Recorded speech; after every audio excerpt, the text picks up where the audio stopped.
오늘은 이기는 자 시리즈 5번째 시간으로 이스라엘과 이란의 전쟁을 보면서 순종이란 주제를 가지고 말씀을 전하겠습니다. 부제로는 하만의 저주에 대해서 말씀을 드리겠습니다.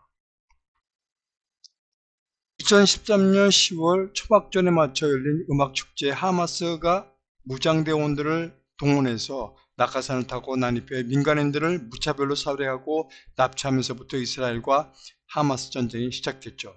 두 번째 전쟁은 하마스에 국한되지 않았고 이란의 지원을 받은 예멘의 후티 반군이 여기에 동참해서 이스라엘을 향해 미사일을 쏘면서 전쟁을 확대시켰습니다. 이스라엘과 국경을 맞대고 있던 레바논도 거기에 끼어들어서 레바논 헤즈볼라도 또한 참전을 선포하며 지금까지 이스라엘과 전쟁을 하고 있는 상태였습니다. 그런데 결국 이스라엘과 하마스 전쟁은 반군의 뒤를 봐주던 이스라엘이 직접 공격을 함으로써 대리전이 아닌 이스라엘과 이란의 전쟁이 시작됐습니다. 4월 1일 이스라엘이 시리아 내 다마스커스에 위치한 이란 영사관을 폭격함으로 해서 그 발단이 시작됐는데 이 폭격으로 인하여 고위 장성을 포함한 13명이 사망했습니다. 이번에 사망한 고위 장성은 레바논과 시리아 후티 반군 이런 데 무기를 공급하고 또한 기술 이전 전술을 갖다 담당했던 장군이었기 때문에 이란 내부뿐만 아니라 반군들 또한 큰 타격을 입게 되었던 거죠. 그러니까 이란도 가만히 있을 수가 없었죠. 미사일과 드론을 통해서 이스라엘 본토를 공격하면서 이스라엘과 이란의 전쟁이 가열되기 시작했습니다. 이란 국민들은 이스라엘과 성전을 선포하고 말았죠. 이에 이스라엘도 공격당한 지 엿새 만에 이란 항공대 기지와 우라늄 처리시설이 있는 아스파한에 미사일을 동원해서 이란 본토를 공격하기 시작했습니다. 그러나 윌슨들은 이번 공격이 제한적이고 절제된 공격이었다고 보도하면서 이번 공격으로 핵시설은 포함되지 않았다고 전했습니다. 이스라엘 또한 이란도 마찬가지죠. 확전을 피하고자 하는 마음을 엿볼 수가 있었습니다. 이것은 이란 또한 마찬가지였고 또 말할 수가 있습니다. 그렇다면 이스라엘과 이란의 악연은 언제부터 시작된 것일까요? 먼저 에스더를 보면 알 수가 있습니다. 자, 에스더는 바벨론 노예로 끌려간 사람이었는데 고레스 칙령에 의해서 칙령이 있음에도 불구하고 이스라엘로 돌아가지 않고 귀환하지 않았죠. 페르시아에 남아서 있던 자 중에서 한 사람이었으며 나중에 왕후까지 된 사람이었습니다. 결국은 노예에서 왕후가 된 사람이었죠. 자, 에스더 1장을 보면 이런 게 나옵니다. 페르시아 아수리아 왕 크세르크세스 왕이 백성들과 지방 관료들 앞에 왕후를 자랑하고 싶었죠. 왕후가 이뻐 뭐 이런 걸 자랑하고 싶었죠. 그래서 오라고 했지만 왕후가 거절했어요. 왕이 명령이었는데 거절하자 화가 났죠. 그래서 어떻게 합니까? 그 관료들이나 이런 사람들이 뭐라고 하냐면 왕한테 크세르크세스 왕한테 얘기를 하죠. 이게 버릇이 되니까 국민들도 배우니까 관료들 배우니까 폐위시켜야 됩니다라고 어떻게 해요? 폐위시켰어요. 그래서 왕후 와스티를 갖다 폐위시켜버리고 말았죠. 자, 2장에서 보면 왕후가 와스티를 폐위시키고 난 후에 전국 각지에서 왕 후보자들을 물색하게 되는 거예요. 거기에 응모한 사람 중 한 사람이 바로 에스더예요. 자, 6절에 보면 바벨론 왕 느부갓네살이 예루살렘에서 유다 왕 여고냐와 백성을 사로잡아갈 때 모르드게도 함께 잡혀왔다. 여기서 여고냐는 여호와긴 왕입니다. 그러니까 여호와긴 왕 때 그때 끌려온 사람입니다. 이때 같게 끌려온 사람이 누구냐면 에스겔도 있었습니다. 자, 여기서 보면 이런 거죠. 1차에서 누가 끌려갔었냐면 1차는 여호와김 때 끌려갔죠. 이때 이제 다니엘이 끌려갔죠. 그게 BC 605년이었고요. 그 다음에 여호와긴 왕 때 그때 에스겔도 끌려온 거죠. 그때 에스더와 모르드게가 이때 끌려왔고요. 그 다음에 세 번째 시드기야 왕 때 남유다가 멸망을 했죠. 바벨론 왕 때 뭐냐면 1차 포로 끌려간 게 BC 605년 바벨론 왕 느부갓네살 왕 때 원년에 끌려간 거군요. 그것은 뭐냐면 여호와김 때 끌려간 거죠. 자, 여기서 보면 여호와김 때 끌려가고 여호와긴 그 다음에 시드기야 때 끌려간 거죠. 그래갖고 간 거라고 볼 수가 있죠. 자, 여기서 보면 이때 끌려가고 1차, 2차, 3차가 다 이때 끌려간 겁니다. 그리고 완전 느부갓네살 왕 때 남유다를 완전 멸망시켰죠. 그 다음에 고레스 왕 때 바벨론 포로들을 갖다 귀환 조치시켜줘. 그래갖고 그때 수프라바벨 감독과 여수와 제사장이 귀환을 하게 되죠. 그래갖고 성전을 재건하기 시작하죠. 그러고 난 다음에 그 아수리아 왕 때가 에스더의 배경이 됐고요. 그 다음에 아닥사스 1대 때 에스라와 느헤미야가 귀환되면서 그때 성벽을 재건 허락을 맡게 됐죠. 자, 보겠습니다. 자, 노예로 끌려간 바벨론 느부갓네살 왕 에스라의 민족을 귀환시킨 바사의 고레스 왕이었습니다. 자, 에스라 1장 1절에서 4절 보면 이렇게 나왔습니다. 자, 바사 왕 고레스 원년에 여호와께서 에레미야의 입을 통해서 하신 말씀을 이루게 하시려고 바사 왕 고레스의 마음을 감동시키며 그가 온 나라를 공포도 하고 조소도 내려 이르되 라고 되어 있습니다.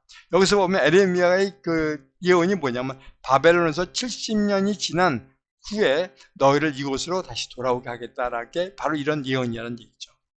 자, 그러면 바사왕 고레스 왕 말하노니 여호와께서 나에게 명령하서 너희들 중에서 다 유다 예루살렘 올라가 그 남아있는 백성이 어느 곳에 머물러 살든지 하나님의 성전을 위하여 예물을 기쁘게 드릴지어다고 되어 있습니다. 근데 이 사람들이 누구예요? 바벨론 왕 느부갓네살 왕 때 1차, 2차, 3차 때 포로로 끌려갔던 사람들 중에서 그래서 남아있는 백성이 그곳에 머물러 살든지 말든지 어떤 사람이든지 그 사람의 성전을 위해서 예물을 드리는 걸 그냥 놔두라고 얘기한 거죠. 1차. 근데 여기서 보면 70년이라고 얘기했는데 70년이 어떻게 되냐면 안 되는 거예요. 왜냐 1차 바벨론 포로로 끌려온 게 BC 605년이거든요. 여호와김 왕 때죠. 그러니까 여호와김 왕 때 시작됐는데 바사 고세라 왕 원년에 이게 포로 귀환이 되는데 그때가 뭐냐면 BC 539년이에요. 그러면 계산을 해보면 66년밖에 안 되는 거예요.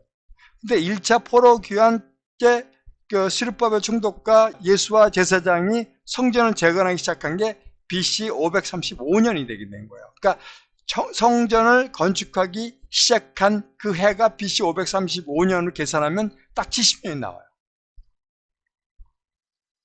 노예에서 왕후가 된 에스더. 자, 여기서 보면 왕비를 모집한다고 그러니까 그때 에스더도 참여를 하죠. 근데 여기서 특이한 게 뭐냐면 10절에 보면 에스더가 자기의 민족과 종족을 말하지 아니하니 이는 모르드게가 명령하여 말하지 말라 하였습니다. 그렇게 됐단 말이에요. 그러니까 에스더가 유대인이라는 신분을 속이라고 얘기한 거예요. 근데 왜 그렇게 했을까요? 모르드게가 앞으로 다가올 역경을 미리 예측하지 않았냐. 근데 그것마저도 제가 봤을 때는 하나님이 예비하신 일이 아닌가. 저는 그렇게 보고 있습니다. 자, 보면요. 그 다음에 자, 에스더 3장을 보면 이렇게 되어 있습니다. 모르드게가 절을 안 했죠. 여기서 보면 아수리아 왕이 아각 사람 함무다다의 아들 하만에게 모든 대신에서 두니까 총리를 만든 거죠, 결국은요. 그러는데 모든 사람들이 다 절을 했어요. 절을 했는데 거기에서 나와 있던 하만만은 꿇어 절하지 않았어요. 그러니까 모르드게가 꿇지 않냐고 절도 하지 않았다. 그러니까 어떻게 해요? 열받죠, 하만이. 근데 그 이유가 뭐냐면 여기가 나와요. 자, 출애굽기에 보면 20장 4절에서 5절 보면 너희를 위하여 새긴 우상을 만들지 말고 그것들에게 절하지 말며 그것을 섬기지 마라. 그렇기 때문에 모르드게는 하만에게 절을 안 한 거죠. 그러면서 모르드게가 그랬죠. 내가 절하는 이유가 뭐냐면 나는 유단이기 때문에 이것을 지키기 위해서 나는 할 수가 없다라고 한 거예요. 그러니까 어떻게 돼요? 하만이 그래? 저 건방진 놈. 그러면서 모르드게가 죽이는 것을 모르드게를 죽이려고 생각하는데 모르드게만 죽이면 안 되겠다. 왜? 유다인들은 절을 안 한다고 그랬으니까 이 민족 전부를 다 죽여야겠다라고 생각한 거예요. 그래서 하만이 아수르 왕한테 얘기를 하죠. 한 민족이 있습니다. 유대인이라고 얘기를 하지 않았죠. 한 민족이 있는데 그 민족이 말을 안 듣어요. 그러니까 왕의 법률 조서를 듣질 않아요. 어떻게 할까요? 다 죽여버려야 될 것 같습니다. 라고 한 거예요. 그랬더니 조서를 내려 그들을 진멸하소서. 그러니까 하만이 뭐라고 했냐면 왕이 뭐라고 그래요? 섹세스 왕, 아수르 왕이 그러면 하만에게 반지를 주면서 네 마음대로 해 라고 한 거예요. 여러분, 근데 여기서요 10절과 10절에서 보면 왕이 반지를 빼어 하만에게 주죠. 그러면 어떻게 된 거예요? 엄청나게 출세한 거죠. 그죠? 출세한 거죠, 결국은요. 그러니까 출세를 했는데 여러분이 생각할 때 출세라는 게 어떻게 생각하세요? 이렇게 출세한 것이 정말 성공한 걸까요? 저는 그렇게 생각하지 않아요. 그러니까 얼마 전 제가 예를 들어서 한번 말씀드릴 게 뭐냐면 얼마 전에 한국 교계에 선교사 한 분이 있었어요. 하만과 같은 명화와 권한과 부를 누렸던 사람, 권력을 다 가졌던 사람. 그런데 은혜와 시험은 같이 온다고 말씀처럼 축복을 가장한 고난을 이기지 못하고 잘못된 만남을 만들었어요. 그러니까 잘못된 어떤 선교 단체의 간사와 간통을 하게 됐어요. 간통하게 됐어요. 그래서 그 만남을 갖게 되고 최고급 에르메스 신발, 운동화를 220만 원짜리 에르메스 운동화를 신고 해외에 가고 거기서 포옹하고 키스하고 또 맥주 마시는 그런 사진까지 나왔었어요. 명예와 권력에 대한 유혹을 거절해 못해갖고 결국은 어떻게 돼요? 나락으로 떨어졌어요. 그래서 그분이 한 2시간 정도 자기의 그 잘못한 걸 갖다가 고백하면서 회개의 어떤 그런 방송을 한 게 있었어요. 저는 아마 이분은 그렇게 생각했을 것 같아요. 나는 어떤 유혹이 와도 극복할 수 있어. 나는 하느님이 날 지켜줄 거야. 라고 생각하면서 하지 않았겠는가. 전 그런 생각을 해요. 근데 인간은요, 가만 놔두면 타락하는 연약한 존재예요. 서 있으면 앉고 싶고, 앉아 있으면 눕고 싶고, 눕고 싶으면 또 자고 싶은 게 바로 인간이거든요. 자, 그래서 하느님은 이런 얘기를 하시는 거예요. 뭐라고 얘기하셨냐? 자, 마태복음 15장 19절 보면 마음에서 나오는 것은 악한 생각과 살인과 간음과 음란과 도둑질과 거짓 증언과 비방이다. 그거 바로 그거예요. 그 선교사가 어떤 그런 그 간통과 간통도 하고 그다음에 부를 축적하고 하와이에다가 50억짜리 빌딩 집도 사고 서초동에 40억짜리 오피스텔도 만들고 이런 것들이 전부 다 어떤 거예요? 도둑질과 거짓 증언과 비방이라는 거예요. 로마서에서는 이런 얘기를 해요. 의인은 없나니 하나도 없다고 말씀하고 계세요. 저희는 정말 의인이 되기 위해서는 정말 최선을 다해야 된다고 생각하고 있어요. 그러면서 고린도전서 10장 12절에 보면 선지로 생각하는 자는 넘어질까 조심하라. 교만하지 말라고 얘기한 거예요. 자, 고린도서 9장 27절에 보면 내가 내 몸을 쳐 복종하게 하면 남에게 전파하는 자신 도리어 버림을 받을까 두려움이라. 바로 이거예요. 우리 선교사나 우리 목회자나 그 다음에 성도들도 마찬가지예요. 하나님을 믿는 사람들은 마지막까지 끝난 게 아니다. 끝날 때까지 끝난 게 아니다라는 걸 꼭 기억하셔야 돼요. 끝나야지만 결승선에 도착해야지만 그것이 끝난다는 것을 여러분 아셔야 돼요. 그래서 어떻게 해요? 내 몸을 쳐서 내가 복종을 해야 된다고 말하는 얘기가 바로 거기서 나온 겁니다. 자, 그럼 이스라엘 민족과 아말렉 사람 하만과의 악연은 언제부터 시작된 것일까요? 한번 보겠습니다. 출애굽기 17장 8절을 보면 이렇게 되어 있어요. 모세가 여호수아에게 이르되 나가서 아말렉과 싸우라. 그러니까 출애굽기 할 때부터 시작된 거예요. 자, 거기서 보면 이렇게 되어 있어요. 여기서 보면 아말렉은 어떻게 나온 거냐? 에서예요, 에서.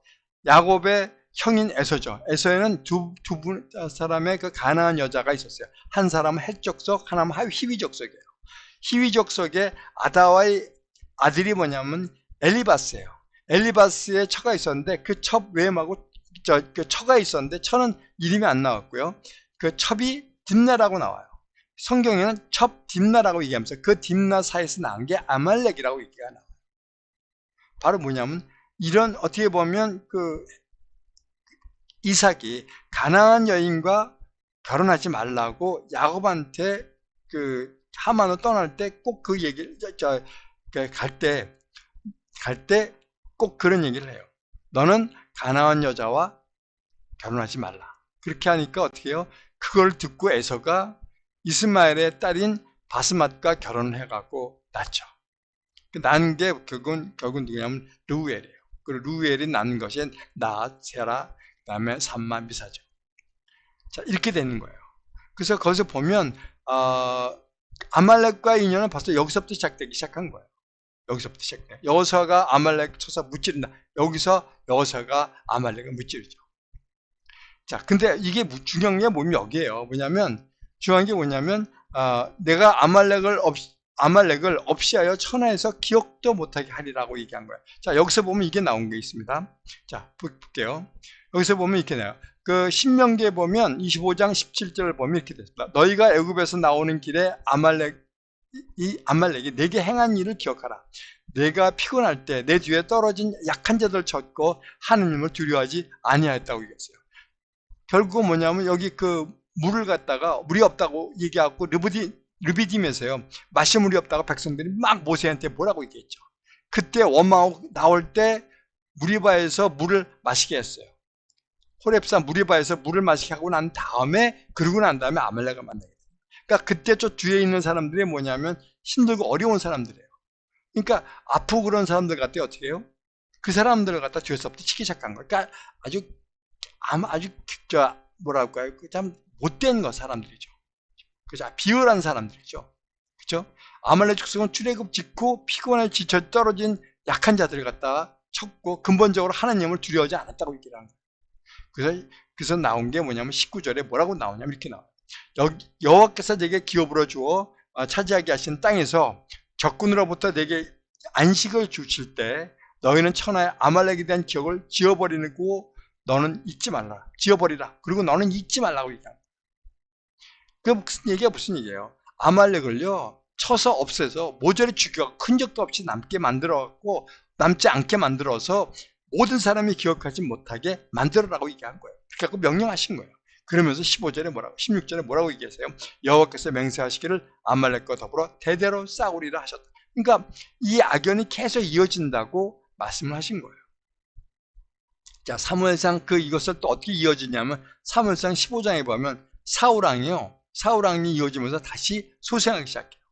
에스더는 사무엘에서 나오는 사울왕과 아가의 관계가 다시 이어지는데 이게 뭐냐면 사울왕이 어디예요? 사울왕이 결국은 누구예요? 사울왕은 베냐민파예요. 베냐민파인데 모르드게가 어떻게 돼요? 모르드게도 마찬가지 베냐민파. 그리고 아말렉 왕 아각 있죠. 여기서 나중에 한번 읽겠습니다. 자, 아말렉이 애굽에서 나올 때 길에서 대적한 일로 내가 그들을 벌하노라. 아말렉을 쳐서 남녀와 소아와 젖먹는 아이와 우양과 낙타와 나귀를 죽이라 하셨나이다 하니, 그러니까 하나도 남기지 않고 다 죽여버리라는 거예요. 그래서 사울이 그걸 맞아서 그걸 다 했어요. 전부 다 해갖고 다 죽여갖고 없앴어요. 근데 아말렉이 8절에 보면 아말렉 사람의 왕 아각을 사로잡고 칼날로 그의 모든 백성을 진멸했다. 그러니까 결국은 아말렉 왕을 남겨놓고 모든 사람을 다 죽여버린 거예요. 그 다음에 사울과 백성이 아각과 그의 양과 소와 가장 좋은 것과 또 기름진 것과 어린 양과 모든 좋은 것을 남기고 진멸하게 즐겨 아니하고 가치 없고 하찮은 것만 진멸하라. 여기가 무슨 얘기예요? 가치 없고 하찮은 것만 진멸한 거예요. 그러니까 이 사울이 뭐냐면 하나님 말을 듣지 않고 왕을 살려준 거예요.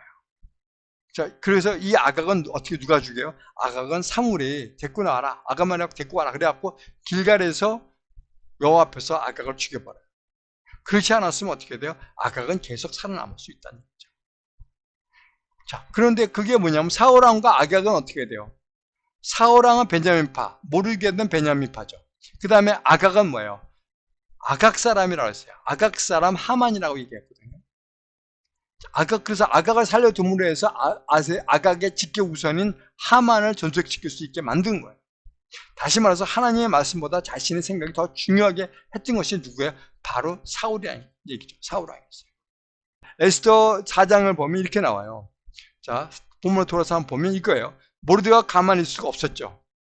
왜냐하면 자기 민족이 다 죽을 것 같으니까요. 하만이 유다인을 전부 다 멸하라고 그랬으니까. 그래서 쫓아가고 에스더한테 간 거예요. 왕에 가서 그 얘기를 해라 라고 하니까 에스더가 무슨 얘기를 하냐면 이거예요. 자, 부름받지 않고 왕에게 나가면 전 죽어요. 그래서 그 왕의 금기를 내밀지 않으면 저 죽을 수밖에 없어요 라고 얘기하는 거예요. 그리고 왕에게 나가지 못한 게 30일이나 됐어요 라고 얘기한 거예요. 무슨 얘기예요? 자신의 백성을 구하기 위해서 그렇게 했습니다 불구하고 어떻게 해요? 난 두려워서 못한다고 얘기하는 거예요. 두려웠던 거예요. 그러니까 어떻게 해요? 모르드게가 그런 얘기를 하죠. 모르드게가 너는 홀로 목숨을 건지려 생각하지 말아라. 그렇죠? 내가 왕후가 된 것은 이때를 위함이 아닌지 누가 알겠느냐. 그러니까 이제 그 당시 에스더가 그럼 내가 알겠습니다. 그러면 당신은 유다인들에게 나를 위해서 금식하게 해달라고 얘기를 하는 거예요. 그 다음에 3일 동안 먹지도 말고 마시지도 말고 나를 위해서 나도 기도해 주십시오. 금식하고. 나도 나의 시녀와 더불어 금식한 후 규례를 어겨 왕에게 나아가겠습니다. 죽으면 죽으리라. 그러면서 자기 목숨을 담보로 왕에게 나가는 에스더 용기를 가진 거죠. 여러분 여기서 뭘 느낄 수 있어요? 우리가 아무리 내가 신앙심이 좋다고 해도 두려움이 있다는 거죠. 두려움 앞에서는 우리가 어쩔 수가 없는 거예요. 그때 누가 필요해요? 그때 바로 목사도 필요하고 나를 위해서 해줄 수 있는 그 멘토도 필요하고 기도 동역자도 필요하고 중보기도자도 필요하다는 거예요. 그러니까 그 당시 나를 해준 모르드가 같은 그런 사람이 우리 주위에는 있어야 된다고 얘기하는 거예요.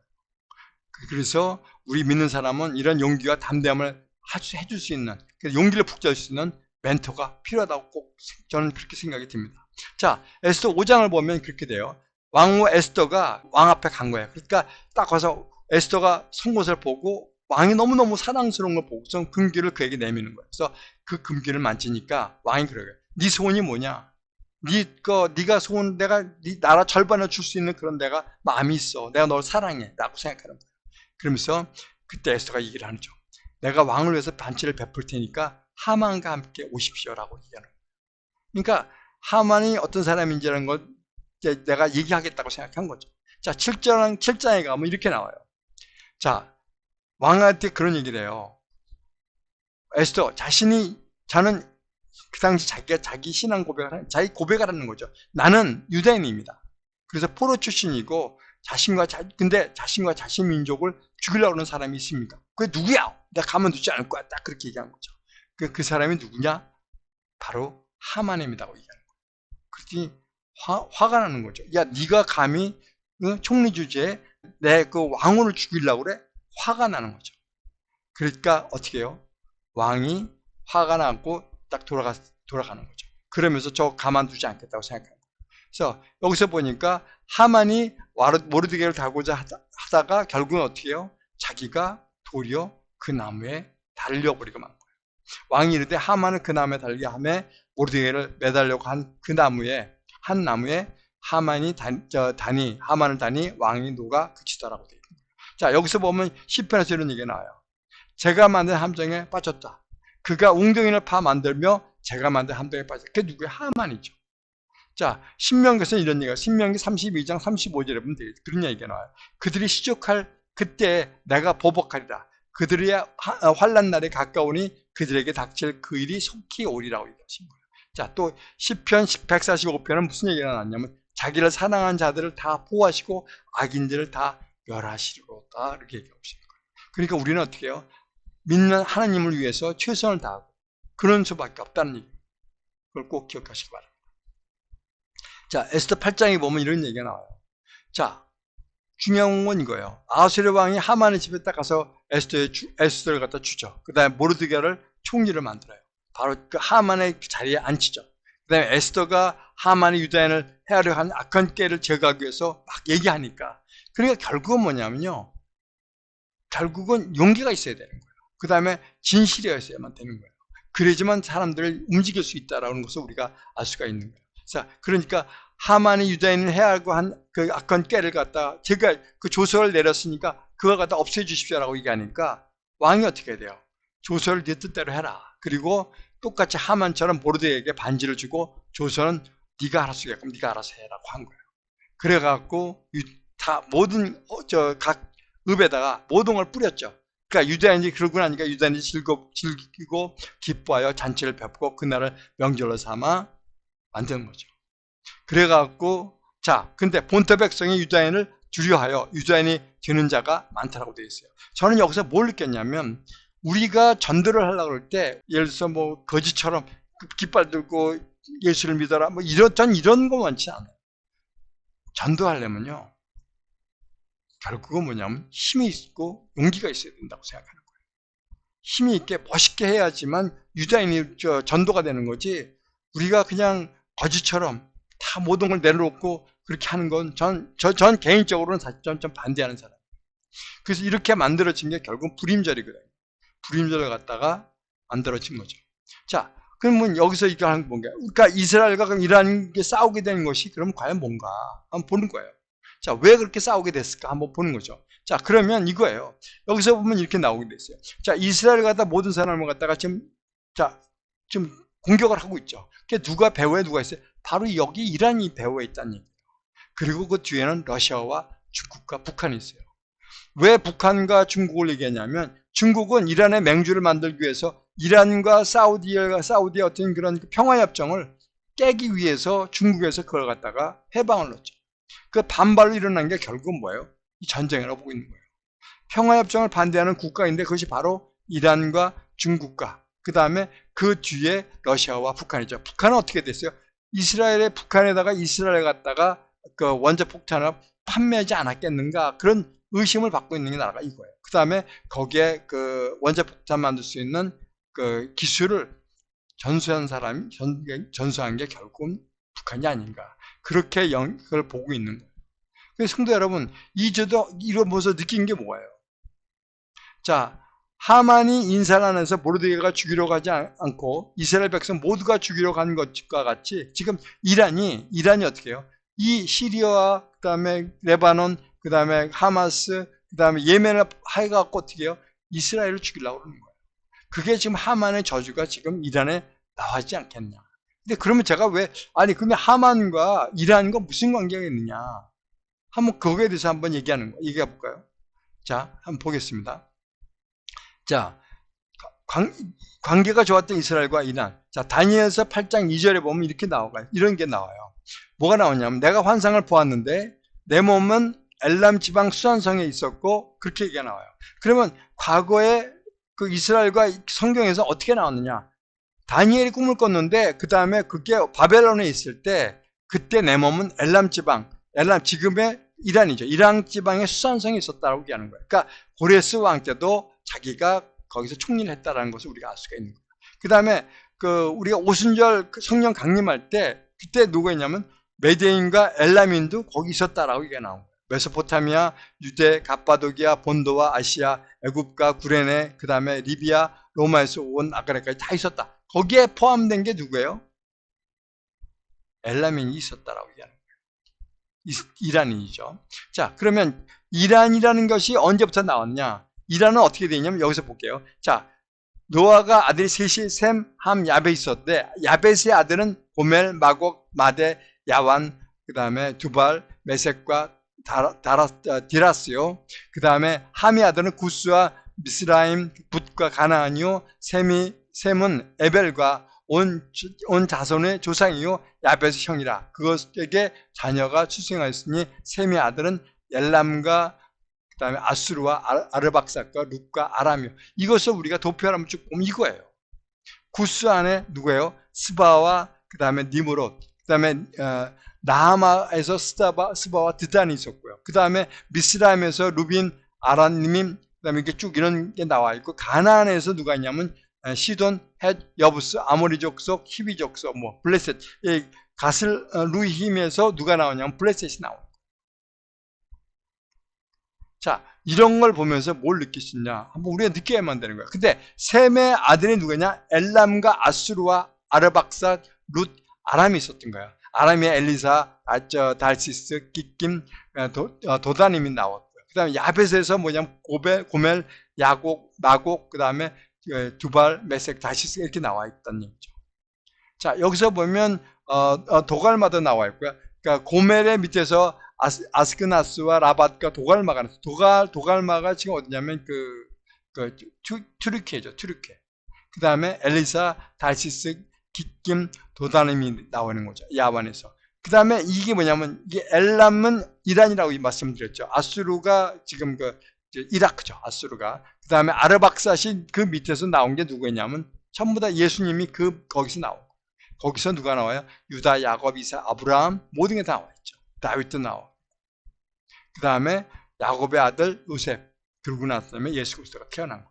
족보가 이렇게 된 거예요. 그러니까 결국은 셈의 친형제죠.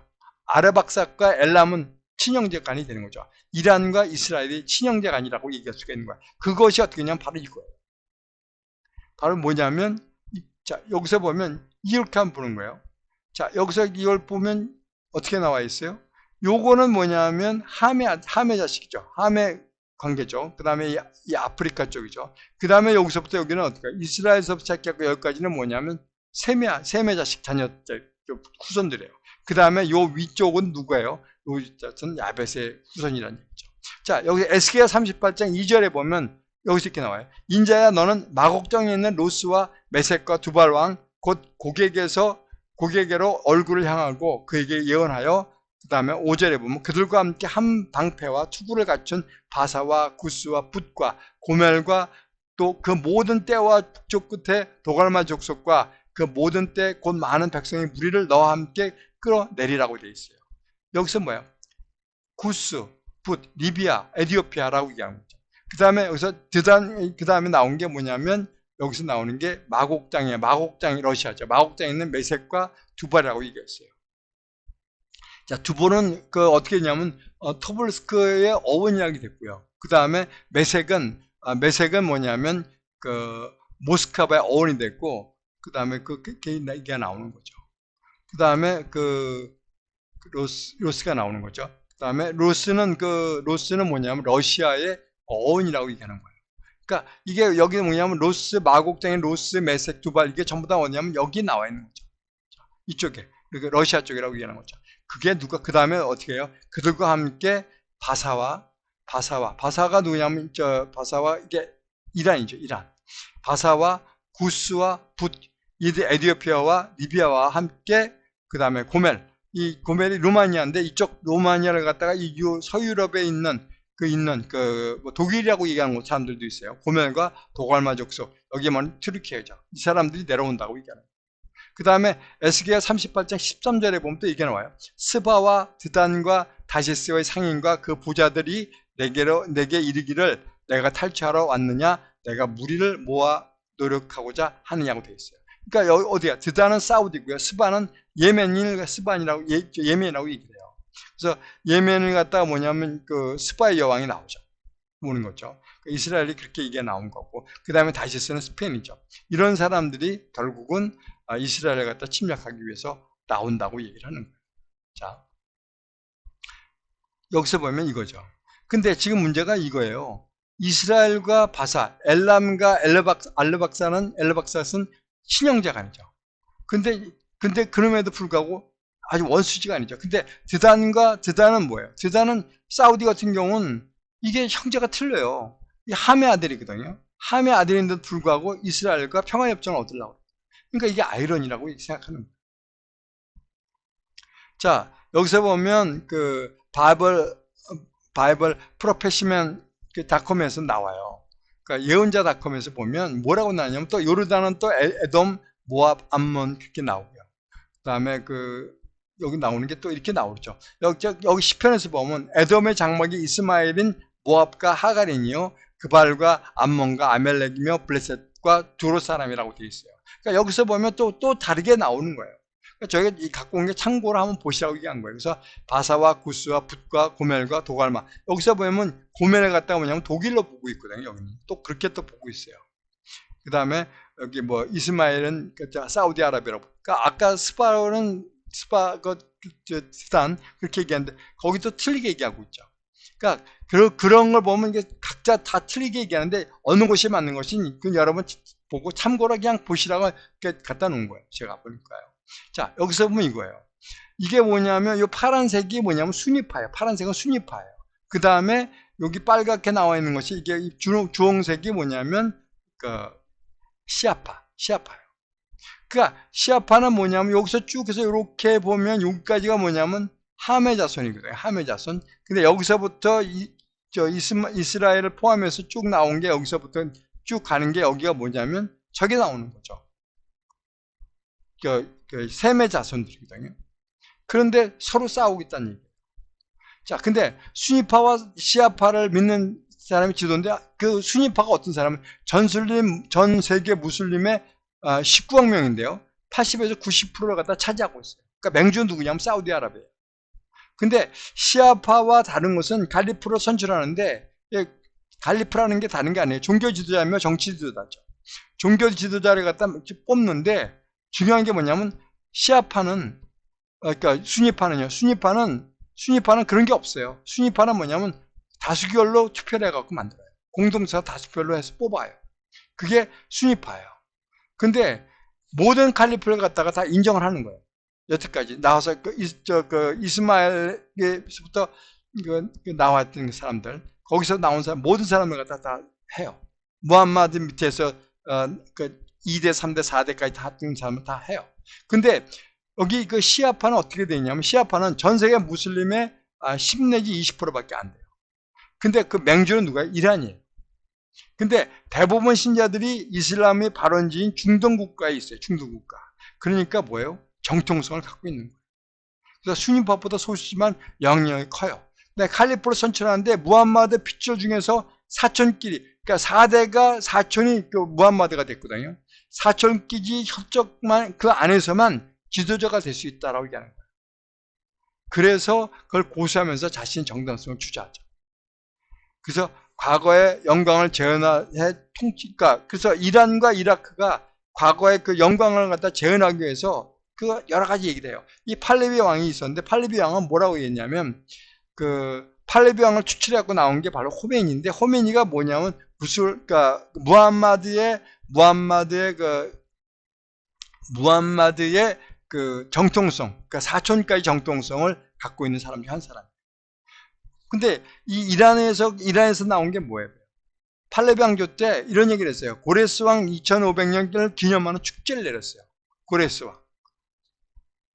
페르시아죠, 페르시아. 그래서 이란을 옛날에는 페르시아라고 얘기했었어요. 그 다음에 누구예요? 이게 이라크의 사담 후세인은 뭐예요? 대통령 때 바벨론 제국의 느부갓셋날의 영광을 되살리기 위해서 유적을 복원하고 그렇게 했었던 거예요. 그러니까 자기 정통성을 갖기 위해서 그렇게 얘기하죠.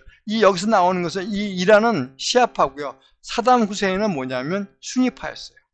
그래서 그런 정치, 이라크 내에서도 순위파가 이만큼이고 반이 시아파예요. 시리아도 마찬가지, 반이 시아파고 반이 순위파예요.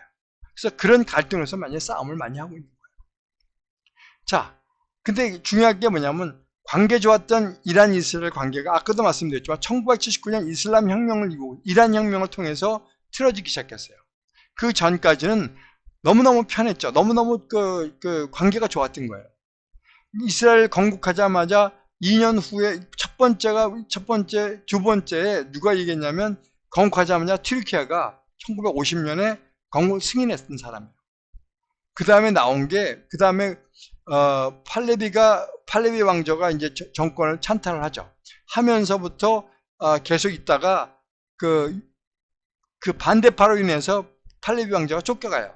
그러다가 팔레비 왕조가 다시 2세가 구테타를 통해서 왕에 다시 오르면서 이스라엘과 관계가 더 가까워진 거예요.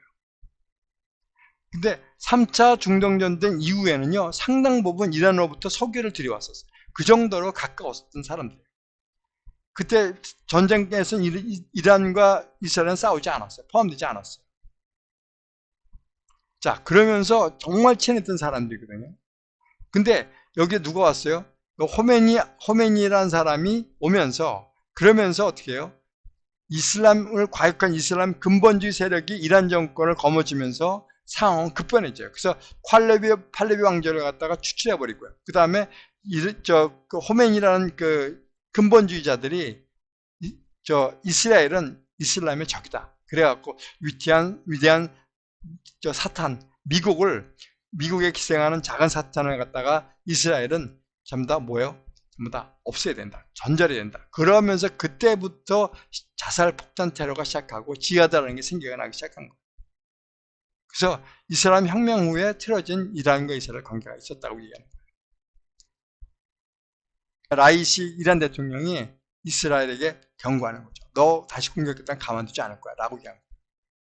자, 오늘 가장 큰 인권 침해자는 미국과 서구인이다. 그래서 우리를 흔들고 있다. 그래서 지금 그 히잡 쓰는 것 때문에 막 데모 일어나고 그랬었잖아요. 그게 이제 뭐냐면 강경파로 가갖고 자기의 정통성을 찾겠다. 그러니까 이슬람의 근본주의를 갖다 정통성을 계속 이어가겠다. 라고 생각한 거죠. 그래서 이란이 이스라엘에 난 너한테 핵을 쓸 수도 있다라고 얘기한 거예요. 그러면 지금 이스라엘과 이란의 관계가 왜 이렇게 틀어지고 원수지간이 됐을까? 과거에는 아주 관계가 좋았는데 왜 그래 됐을까? 저는 이런 생각을 해요. 하만의 저주가 이란의 지도자들에게 이것인 것이 아닌가? 저는 그런 생각을 하게 되는 거예요. 자, 에스더에서 보면 모르드게만 죽이지 않고 모든 모르드게의 민족을 다 멸하자고 한 거죠. 그게 아각이 그런 얘기를 했죠. 그러면서 뭐냐면 조서를 내려서 그들을 다 진멸하게끔 해주십시오라고 얘기한 거예요. 자, 여기서 보면 에스겔에서 보면 38장 15절을 보면 이스라엘을 없애려는 나라들이 많이 생겨져. 그럼 여기서 보면 거기서 나와 있던 것들이 아까 지금 얘기했던 것이 얘기한 게 시리아, 그 다음에 레바논, 그 다음에 팔레스타인, 하마스죠. 그 다음에 예멘, 그 다음에 이란, 이런 것들이 전부 다 죽이려고 다 했던 거예요. 이스라엘을 갖다요. 그죠? 근데 여기서 보면 이 에스겔에서 나온 게 뭐냐면 그 당시 이 이스라엘을 갖다가 죽이려고 하는 것들이 나오는데 거기에서 나오기 시작하는데 그렇게 그때 뭐라고 하냐면 큰 지진이 나오고 그 다음에 각 사람이 칼로 형제를 죽이고 전쟁이죠. 그 다음에 전염병이 나오고 폭우와 우박덩이가 떨어지고 불과 유황으로 심판한다고 이렇게 했거든요. 그때 뭐라고 했냐면 이게 나오는 거예요. 자, 스가랴 4장 12절에 보면 이런 얘기가 나와요. 자, 그들이 그 예루살렘을 친 모든 백성에게 여호와께서 내리실 재앙은 이러하니 곧 섰을 때 그들이 살이 썩으며 그들의 눈동자가 눈구멍 속에서 썩으며 그들이 혀가 입속에서 썩을 것이다 하고 얘기하고 있어요. 그러면 이게 어떤 걸까요? 이게 어떤 내용들이 있을까요? 한번 생각해 보세요. 제가 볼 땐 그때 이게 원자 폭탄이 아닐까 제가 그런 생각을 하거든요. 그때 이렇게 해갖고 진멸하지 않겠는가. 이스라엘 침공하는 사람들. 그때 뭐야? 내 위대함과 거룩함을 나타내어 나를 알게 하리니 내가 여호와인 줄 그들이 알리라고 얘기하고 있습니다. 자, 이라는 건 어떻게 될 것인가?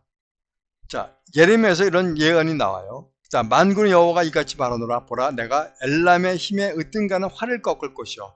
엘람의 힘이라는 게 뭐예요? 으뜸가는 활은 뭐냐면 활은 뭐냐면 미사일이겠죠. 현재로 보면요. 엘람 이란의 힘이 뭐냐면 좋은 게 뭐냐면 그 미사일이라는 얘기죠. 활을 꺾을 것이요. 멀리서 쏘는 거니까 활을 꺾을 것이요. 그다음에 사방의 바람을 엘람에게 오게 하여 그들의 사방으로 흩을 것이라고 거예요. 그러니까 디아스포라처럼 만들겠다고 얘기하시는 거예요. 그다음에 뭐라고 얘기해요? 세 번째, 그의 생명을 노리는 자 앞에서 놀라게 할 것이며 나의 진노를 그들 위에 내릴 것이며 또 내가 그 뒤로 칼을 보내어 그들을 멸망시킬 것이다. 그러니까 엘람은 어떻게 해요? 멸망시킬 것이라고 말씀하고 계신 거예요. 그래서 그 다음에 이게 뭐라고 하시냐면 나의 보좌를 엘람에게 주고 내가 엘람의 백성들의 왕이 돼서 그곳에서 멸하리라. 그들을 멸하리라. 그리고 난 다음에 그러나 말일에 이르러는 내가 엘람을 포로를 돌아가게 하리라. 엘람을 갖다 용서해 줄 것이다. 얘기하신다고 얘기하는 거예요. 그러니까 심판 후에 나는 그들을 회복시키겠다고 말씀하고 계시는 거예요. 자, 그 다음에 고린도후서 10장 4절에 보면 이런 얘기를 하죠. 우리가 싸우는 무기는 육신에 속한 것이 아니요 오직 어떤 견고한 진도 무너뜨리는 하나님의 능력이다. 그러니까 우리가 무슨 뭐 지식, 지혜 이런 게 아니고 결국 하나님 능력이다. 하나님이 아는 것을 대적하여 높아진 것을 다 무너뜨리고 모든 생각을 사로잡아 그리스도에게 복종하게 하게 하니 너희의 복종이 온전하게 될 때 복종하지 않는 것을 발하려 준비하고 있는 중이라고 얘기하고 계시는 거예요. 그러니까 하나님을 아는 지식을 가로막는 모든 교만과 생각과 그런 걸 바로잡아서 예수님을 복종하게 만들겠다. 그리고 여러분이 온전히 순종하게 될 때 불순종하는 사람들은 모두 처벌할 준비를 하고 있다고 말씀하시는 거예요. 그러니까 그게 어떤 거예요? 하나님의 강력한 무기는 결국 하나님은 그런 능력을 갖고 계시다라고 얘기하는 거예요. 자, 그러면 오늘 정리를 하면 그러면 하나님을 믿는 우리는 결코 망하지 않을 것이다. 자, 고린도후서 4장 7절에서 9절의 말씀이 이렇게 되어 있어요. 우리가 이 보배의 질것을 가졌으니 이는 심히 큰 능력은 하나님께 있고 우리에게 있지 아니함을 알게 하려 함이라. 그러니까 우리에게 있지 않다는 것을 알게 하기 위하다고 말씀하고 계신 거예요. 그 다음에 우리가 그것을 깨닫게 되면 어떤 고난이어도 꺾이지 않으며 난처를 당해도 실망하지 않을 것이다. 우격싸움을 당해도 어떻게 해요? 실망하지 않을 것이다 얘기하는 거예요. 그래서 괴렴을 당해도 그 다음에 피해갈 수 있고 그 다음에 난처를 당해도 실망하지 않게 된다고 말씀하고 있어요. 그러니까 어떻게 돼요? 우리는 뭐예요? 하나님만 믿으면 된다. 그러면서 하나님의 얘기는 나는 내 하나님이며 내 구원자다 라고 말씀하신 거예요. 정말 제가 얘기할 때 가장 좋아하는 얘기가 바로 이거예요. 너는 두려워하지 말라. 내가 너를 구속하였고 내가 너를 지명하여 불렀나니 너는 내 것이다고 얘기하는 거예요. 어떻게 해요? 제가 목사가 되면서 그런 생각한 거예요. 가장 제가 와닿는 말씀이 바로 이 말씀이었어요. 너를 지명하여 불렀나니 너는 내 것이다. 제가 여태까지 50살까지 제가 불교를 믿었는데 다른 사람은 박수 무당이 된다고 얘기했거든요. 그런데도 불구하고 하나님은 너를 지명해서 불러갖고 너는 내 것이다고 말씀하십니다. 내가 물 가운데로 지날 때 또 가만 놔두지 않겠다. 나는 뭐예요? 침몰하지도 않게 하고 내가 불 가운데로 갈 때도 타지 않게 할 거야. 나는 뭐예요? 나는 내 하나님이요. 그 다음에 뭐예요? 내 구원자다 라고 말씀하신 거예요. 정말 대단한 거 아니에요? 저는 그렇게 생각해요. 나는 네 하나님이고 여호와야. 이스라엘을 구원할 거룩한 자야. 내가 너를 자유롭게 하려고 이집트, 에티오피아, 스바를 내 몸값 주고 내가 너를 찾아왔어. 이전 분이 누구예요? 바로 우리가 믿는 하나님이라는 것이죠. 자, 말씀을 정리하겠습니다. 자, 하만의 저주에서 배는 레슨이 뭘까요? 저는 그렇게 생각해요. 나에게 어떤 권한이 오더라도 당당하게 내 주장을 내려놓고 순종하면 그 다음은 하나님이 모든 걸 하신다는 것을 꼭 기억하시길 바랍니다.